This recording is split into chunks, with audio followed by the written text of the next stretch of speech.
Hello' good evening সকলোলৈ। আজি এটা সৰু ভিডিঅ' লৈ আহিছোঁ আপোনালোকৰ মাজত। এয়া চাই যাওকচোন কি কৰিছোঁ মই।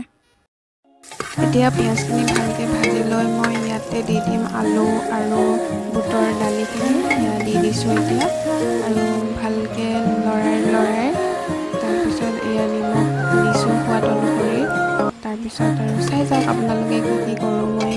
ভিডিঅ'টো কৰি আছোঁ, বেছি দীঘলীয়া নকৰোঁ, চাই যাওকচোন আপোনালোকে। আৰু ভালকৈ ভজাৰ পিছত ইয়াতে দি দিম মই পানী দিয়াৰ পিছত কুকাৰখন ঢাকনি মাৰি দিম আৰু সিজিবলৈ এতিয়া দিছোঁ জালুক, নহৰু, আদা বটি লোৱাখিনি দি দিছোঁ। এতিয়া ভালকৈ মিহলি কৰিছোঁ, তাৰপিছত ঢাকনিখন মাৰি পানী দিম আৰু। এতিয়া অলৰেডি অলপ সিজিছেগৈ।